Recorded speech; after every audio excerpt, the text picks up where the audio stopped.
우리는 교회에서 이웃을 사랑하라고 배워왔습니다. 흔히 희생이나 섬김, 나눔과 같은 가치들이 교회에서는 굉장히 중요하게 생각되어 왔는데요. 요즘 현대 사회를 보면 별로 그런 것 같지 않습니다. 요즘 사람들은 보면은요, 내가 원하는 것에 관심이 있고 내가 바라는 것들을 이루고 싶어 합니다. 그리고 이웃보다는 일단 내 가족, 그리고 내가 우선입니다. 여러분은 어떻습니까? 오늘 오신 여러분들은 어떠세요? 진짜 내 속에 있는 마음, 내가 진짜 원하는 것은 어디 있습니까? 제가 제 마음을 설교를 준비하면서 봤더니요, 저는 제가 원하는 걸 원하더라고요. 어느 쪽이 여러분은 우선이십니까? 우리는 이런 양쪽의 생각, 이 양쪽의 생각 가운데서 굉장히 죄책감을 가지고 신앙생활을 하고 살아갑니다.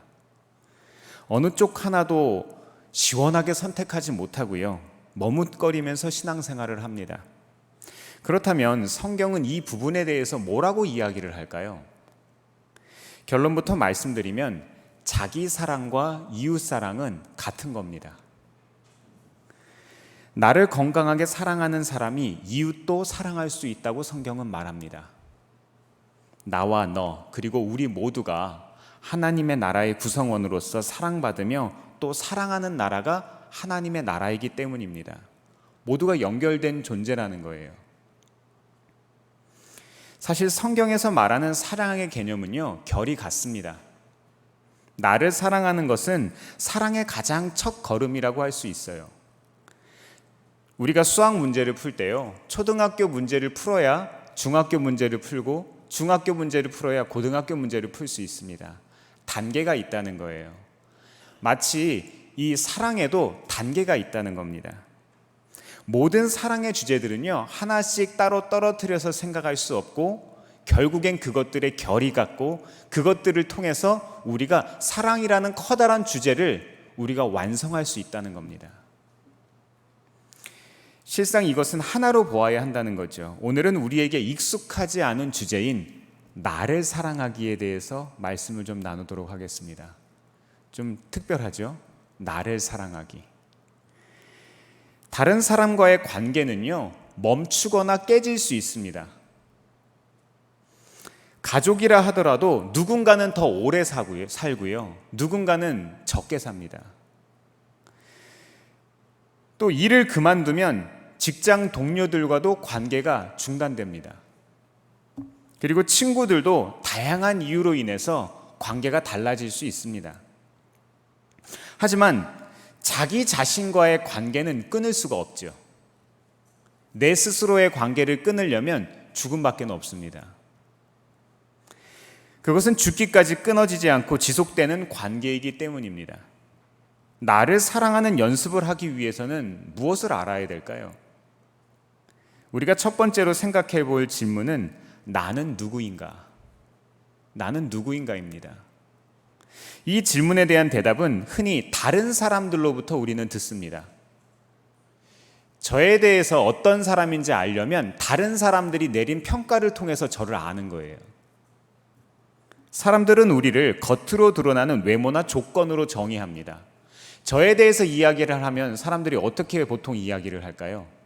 명석교회 부목사다. 또 두 아이의 아빠다. 한 여자의 남편이다. 공부는 어디서 했고 어떤 학위를 가지고 있다. 키는 몇 센치이고 외모는 어느 정도 되는 외모를 가지고 있다. 이런 이야기를 할 것 아닙니까?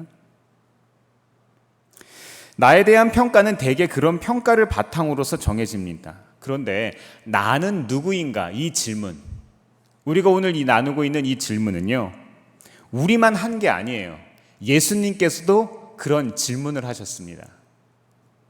마태복음 16장 13절에서 14절까지 말씀을 한번 읽어보겠습니다. 세 번역으로 읽습니다. 시작.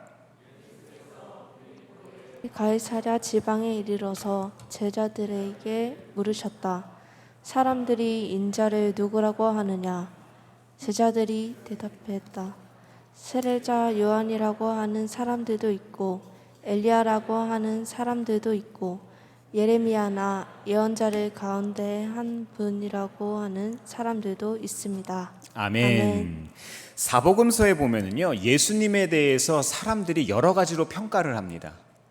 예수님이 이런 분이셔 이렇게 이야기를 하는 거예요. 위대한 선지자들이 살아났다 이렇게 말을 하기도 하고요. 능력을 행하는 모습을 가리켜 심지어는 귀신의 왕 바알세불이다 이렇게 이야기를 합니다. 어떤 사람들은 예수님을 정신 나간 사람이다 이렇게 표현하기도 해요. 예수님에 대한 사람들의 평가는 제각각이었습니다. 나 스스로를 어떤 존재로 인식하느냐는요, 다른 사람들과 맺는 관계까지도 영향을 미칩니다. 불행히도 자기 자신에 대해서 잘못 알고 있는 사람들이 많습니다. 어떤 사람들을 보면 나는 피해자라고 말해요.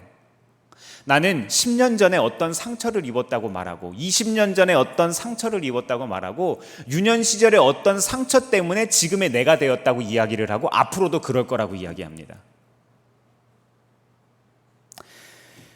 또 자기가 가진 재산으로 자기를 이해하는 사람들도 있습니다. 이런 사람들은요, 돈이나 차, 아파트 그리고 괜찮은 직업을 가졌기 때문에 나는 이 정도 되는 사람이다 이렇게 이야기합니다. 그리고 나를 남보다 뛰어난 존재다 이렇게 생각해요. 물론 정반대의 사람들도 있습니다.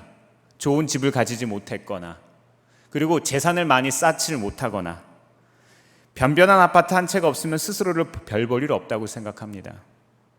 좋은 직장에 다니지 못하면 인생이 실패했다고 생각해요. 그런가 하면 자신의 업적이나 직함, 학위에 의해서 자신을 이해하는 사람들도 있습니다. 누구와 알고 지내는지를 가지고 자기 자신을 소개하는 사람들이 있죠.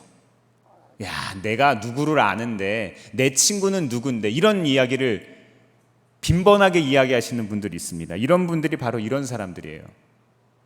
사람들과 대화하다 보면 자기가 누구와 각별한 사이인지를 특별히 강조하는 사람들이 있어요. 꼰대들. 이런 사람들이 이런 종류에 속하는 사람들입니다. 그 사람과의 관계가 나의 가치를 높여준다고 생각합니다. 자기는 아니면서. 이런 사람들은요, 이웃의 수준이나 직장 환경, 다니는 교회가 어디냐를 가지고 자신의 가치를 결정합니다. 맞습니까? 사람들은 나는 누구인가라는 질문에 대해서 자신만의 방식으로 답을 내립니다. 하지만 이런 결론들은요, 모두 근본적인 문제가 있습니다. 이 세상의 모든 것들이 제한적이기 때문입니다. 우리가 자랑하는 것들, 우리가 내세우는 것들, 우리가 다른 사람과 비교하고 있는 그 모든 것들이 제한적이라는 거예요. 돈은 있다가도 없을 수 있고요. 젊음 역시 영원한 게 아닙니다. 다른 사람과의 원만한 관계도 내가 아닌 다른 사람 때문에 깨질 수 있습니다. 하지만 나는 누구인가? 나는 누구인가?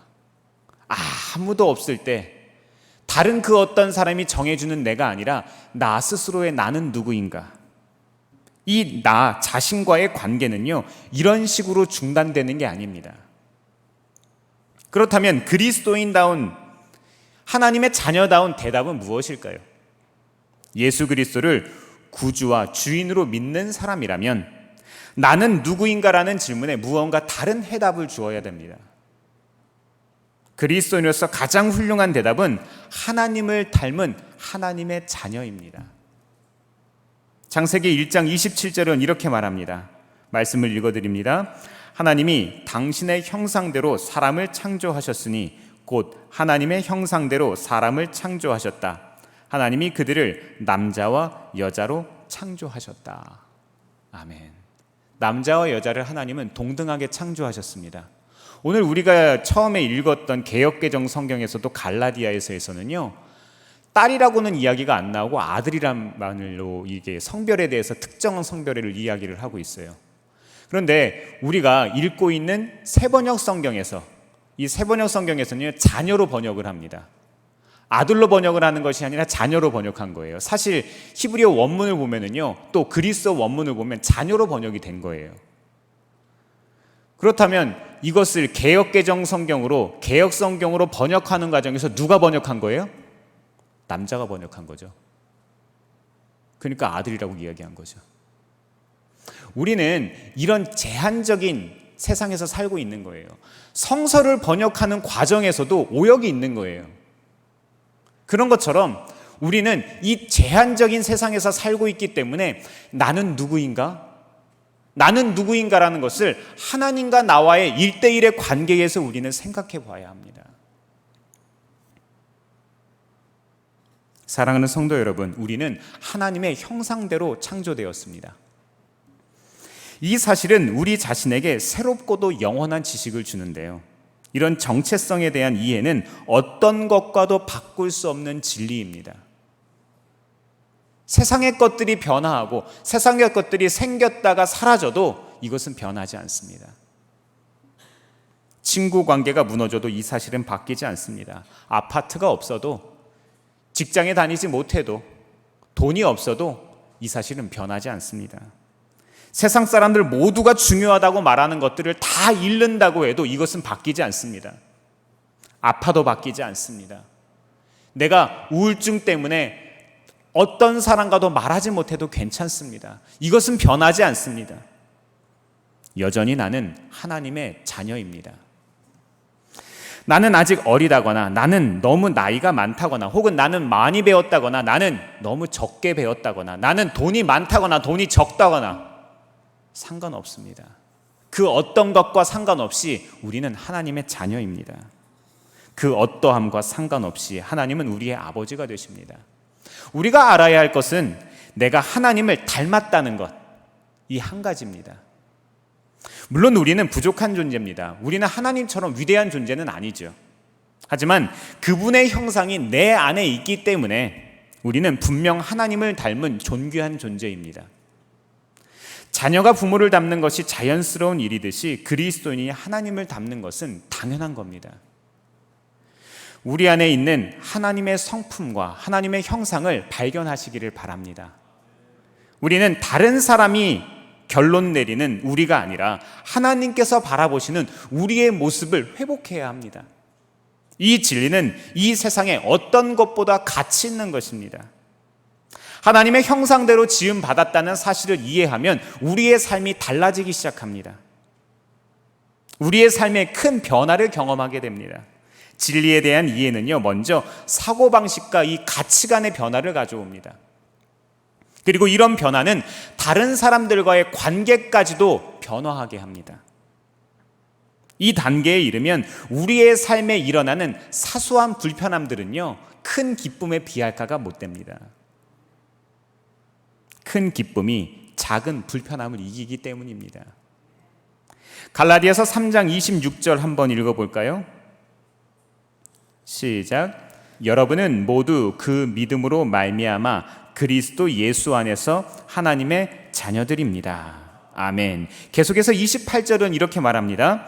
유대 사람도 그리스 사람도 없으며 종도 자유인도 없으며 남자와 여자가 없습니다. 여러분 모두가 그리스도 예수 안에서 하나이기 때문입니다. 아멘. 사랑하는 성도 여러분, 우리는 하나님의 자녀입니다. 우리의 어떠함과 상관없이 우리는 하나님의 사랑을 받는 사람들입니다. 이것이 바로 나는 누구인가라는 이 첫 번째 질문에 대한 대답입니다. 나를 사랑하는 연습을 하기에 앞서서 우리가 할 두 번째 질문은요, 나는 누구를 사랑하는가? 나는 누구를 사랑하는가입니다. 사랑은 관계를 선하고 강하고 생명력 있게 연결시켜 줍니다. 마가복음 12장 30절에서 31절 말씀 같이 한번 읽어볼까요? 시작. 내 마음을 다하고 내 목숨을 다하고 내 뜻을 다하고 내 힘을 다하여 너의 하나님이신 주님을 사랑하여라. 둘째는 이것이다. 내 이웃을 내 몸같이 사랑하여라.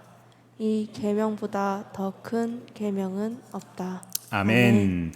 오늘 주제와 연결해서 이 말씀을 한번 생각해 보겠습니다. 여기서 말하는 사랑이란 다른 사람의 입장에서 가장 좋은 것을 주려는 적극적인 관심을 뜻합니다. 만약 내가 마음과 목숨과 몸과 힘을 다해서 하나님을 사랑한다면 그것은요, 곧 내가 가진 모든 것을 하나님의 유익을 위해서 쓸 정도로 내가 하나님께 관심을 가지고 있다는 뜻입니다.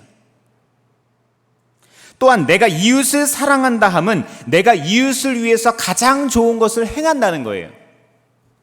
그 사람을 사랑하기가 정말 어렵다고 해도, 그 상황이 여의치 않아도, 그 사람을 위해서 무엇을 하기가 도무지 내키지가 않아도 내가 그것을 행동하는 것이 바로 사랑이에요. 제가 첫 목회를 했던 나주 동강교회에서 있었던 일입니다.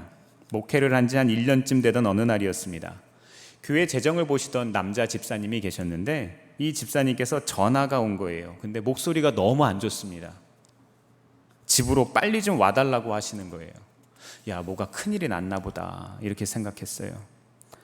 서둘러 댁으로 찾아뵙더니 이분이 화장실에서 혼자 끙끙거리고 계시는 거예요. 사실 이 집사님께서는 한 30년쯤 전에 사고로 하반신이 마비가 되신 분이셨어요.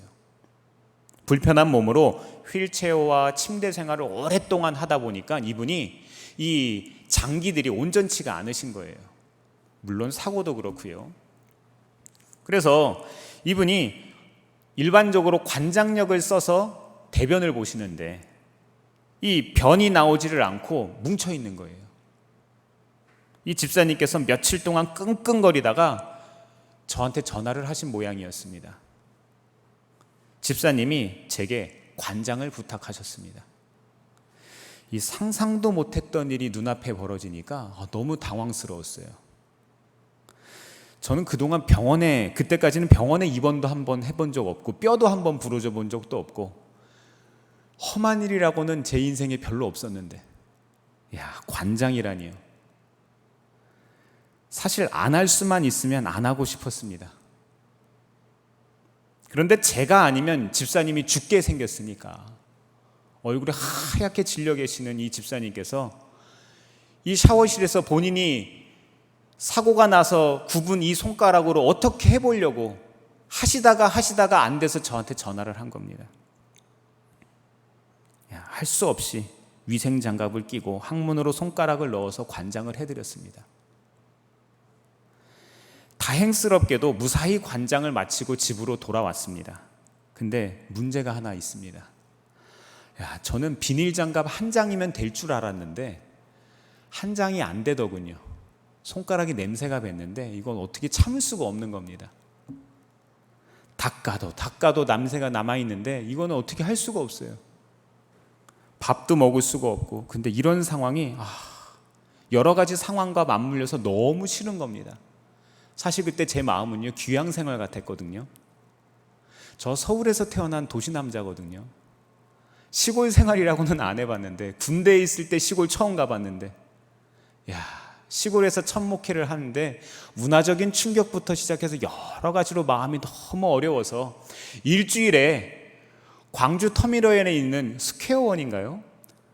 광주 터미널에 가면 신세계 백화점도 있고 CGV도 있고 아웃백도 있고 여기에 묻지도 따지지도 않고 일주일에 한 번에서 두 번은 꼭 나갔어요. 거길 나가면 집에 간 것 같았거든요. 꼭 우울증에 걸린 것 같은 이런 상황을 살고 있는데 이런 상황과 맞물려서 너무 싫은 겁니다. 너무 싫은 거예요. 안 하고 싶은 거예요. 그때 제 아내가 옆에서 속도 모르고 이렇게 말합니다. 당신 어떻게 했어요? 당신 예수님 같아요. 너무 부끄러운 겁니다. 정말 숨고 싶으면 쥐구멍에라도 들어가고 싶은 거예요. 제가 제 속마음을 너무 잘 알기 때문에 이 칭찬이 너무 부끄러웠습니다. 이제는 압니다. 저는 제 힘으로 한 게 아니었어요. 그저 담임 전도사였기 때문에 했습니다. 하지만 하나님께서는 어쩔 수 없었던 그 상황마저도 선하게 하셨습니다. 저는 그렇게 한 영혼의 소중함을 배웠습니다. 첫 목회지에서 그렇게 저는 사랑하는 법을 배우기 시작했습니다. 사랑하는 성도 여러분, 우리는 이렇게 사랑하기를 배워가는 겁니다. 우리는 이렇게 누군가를 사랑해가는 겁니다. 하나님 사랑과 이웃 사랑의 모습을 통해서 바라본 내 모습, 다른 사람을 사랑하고 다른 이들을 아끼고 존중하고 배려하는 모습을 통해서 나를 바라보는 것, 이렇게 우리는 자기 사랑을 배워가는 겁니다. 이러한 자기 사랑이야말로 진정한 자기 사랑입니다.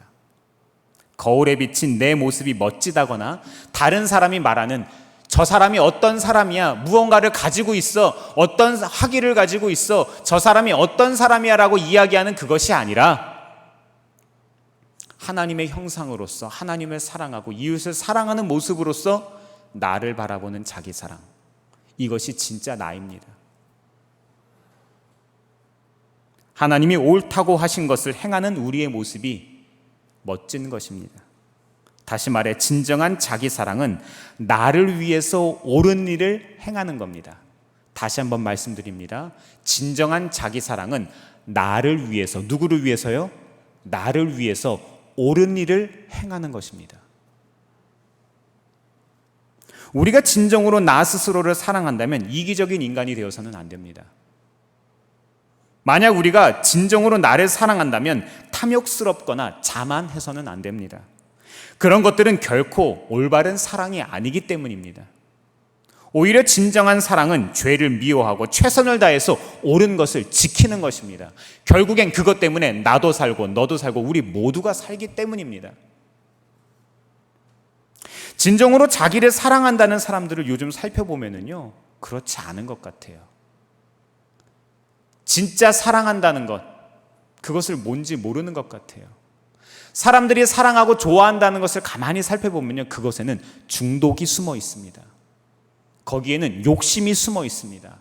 거기에는 더 가지면 더 가지고 싶어 하는 것들이 숨어 있습니다. 오히려 그런 사람들은 자기를 학대합니다. 자기 자신을 묵상하고요, 자기 자신에게 집착하면 집착할수록 자기 인생을요 세련되게 망치고 있습니다. SNS 좋아하십니까? 인스타나 틱톡이나 페이스북이나 이런 것들을 통해서 우리가 뭘 볼 수 있죠? 자기 자랑을 볼 수 있습니다. 자기 사랑이 아니고요, 자기 자랑이에요. 이런 사람들은 하나님과 이웃으로부터 가급적 멀리 떨어져 있으려고 애를 씁니다. 자기 사랑에 집중하니까요. 바로 이런 태도 때문에 결국엔 삶이 망가집니다. 자기 자신과 좋은 관계를 맺으려면 성경적인 자기 사랑이 필요합니다. 즉, 하나님의 기준에 맞는 사랑에 힘써야 합니다. 성경적인 자기 사랑은 하나님이 당신을 사랑하는 방식으로 우리 자신을 사랑하는 겁니다. 하나님이 우리를 대하시는 방법으로 우리의 이웃을 대하는 겁니다. 우리가 하나님의 방식으로 사랑하기 시작하면 우리 안에는 사랑으로 가득 찹니다. 여기에 컵이 있죠. 컵에 있는 물을 마신다면 여기에는 빈잔이 됩니다. 하지만 이 잔을 채울 수 있는 방법이 있어요. 그리고 옆에 있는 사람들도 같이 채워질 수 있는 방법이 있습니다. 수도꼭지를 틀어놓고 아래다가 내려놓으면 돼요. 그러면 내 잔도 차고 내 주위도 찹니다. 하나님의 방식으로 사랑을 하시기를 바랍니다. 그러면 나도 살고 너도 살고 우리 모두가 살기 시작합니다. 사랑하는 성도 여러분, 하나님을 사랑하십니까? 하나님이 우리를 사랑한다는 것을 믿으십니까? 그렇다면 이제 우리도 하나님의 방법으로 사랑하시기를 바랍니다. 나를 사랑하는 연습을 함에 있어서 우리가 세 번째로 할 질문은요, 내가 할 일은 무엇인가? 내가 할 일은 무엇인가예요. 자기 사랑에 대해서 진지하게 고민하는 사람이라면 자신과 잘 지내는 법에 대해서 고민해야 합니다. 나와 잘 지내는 법에 대해서 고민해야 돼요. 몇 가지 방법을 한번 알아보겠습니다. 첫 번째로요, 나에 대해서, 자신에 대해서 책임질 줄 알아야 합니다. 이것은 우리 시대의 가치와 잘 맞지 않는 것 같습니다. 주위를 보면 모든 책임은 내가 아니라 너에게 있어요. 문제나 어려움이 있으면 책임지고 손해볼 누군가를 찾아냅니다. 내가 지지 않습니다. 부모에게 책임을 돌리고 친구에게 잘못이 있다고 말합니다. 교회나 목사님이 왜 그러냐고 말하고요, 직장 상사가 잘못되었다고 말합니다. 요즘 사람들은 자기 책임을 전가할 대상이 정부인지도 모르겠습니다. 대통령인지도 모르겠어요. 왜냐하면 우리가 살아가고 있는 모든 일들이 정부와 맞물려 있기 때문에 그런 것 같습니다. 우리는 참 힘든 세상에서 살고 있어요. 사람들을 보면, 요즘 사람들이 이렇게 보면은요, 꼭 화낼 준비를 하고 있는 것 같아요. 서로가 서로를 미워하고 해치는 세상에서 살고 있습니다. 하지만 하나님은 우리 각자에게 자기 책임을 받아들이라고 말씀하십니다. 많은 그리스도인이 하나님께 형식적인 회개를 하지만 피해를 입힌 사람에게, 피해자에게 사과는 안 합니다. 하나님에게 회개는 하지만 내가 상처 준 사람들에게 사과하지 않습니다. 갈라디아서 5장 19절에서 21절 말씀 한번 읽어보겠습니다. 시작. 육체의 행실은 환히 들어간 것입니다.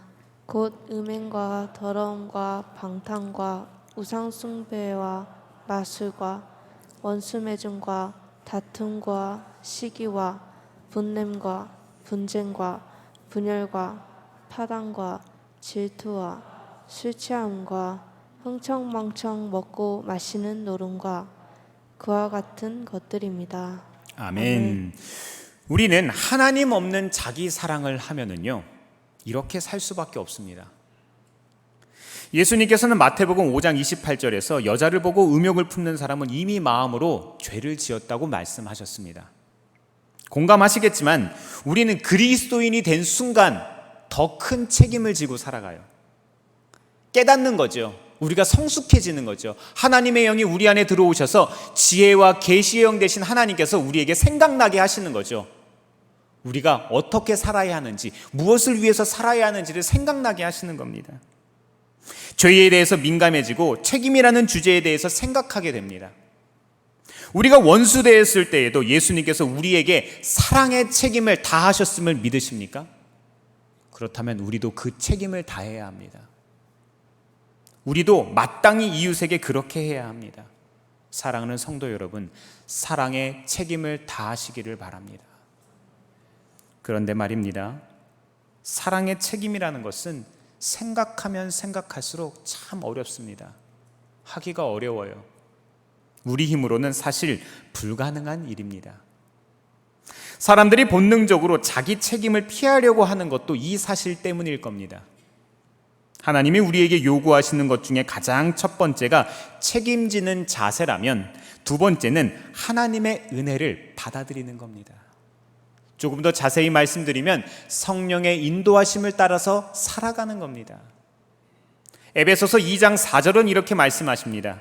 그러나 하나님은 자비가 넘치는 분이셔서 우리를 사랑하신 그 크신 사랑으로 말미암아 범죄로 죽은 우리를 그리스도와 함께 살려주셨습니다. 여러분은 은혜로 구원을 얻었습니다. 아멘. 우리는 은혜로 구원을 얻은 사람들입니다. 책임을 내가 지지 않고 남에게 전가하는 것은 죄입니다. 생각해보면 남과 나를 비교하는 것도 하나님의 사랑의 관점에서 보면 책임을 전가하는 죄입니다. 그런데 바울 사도는 하나님이 이런 우리를 용서하셨고 그분의 자비하심을 받아들이라고 권면합니다. 우리가 남에게 책임을 돌리는 일을 그치고 스스로 책임을 감당하기 시작할 때 한 가지 깨닫게 됩니다. 내 힘으로는 해결할 수 없다는 겁니다. 그래서 우리에게는 하나님이 필요합니다.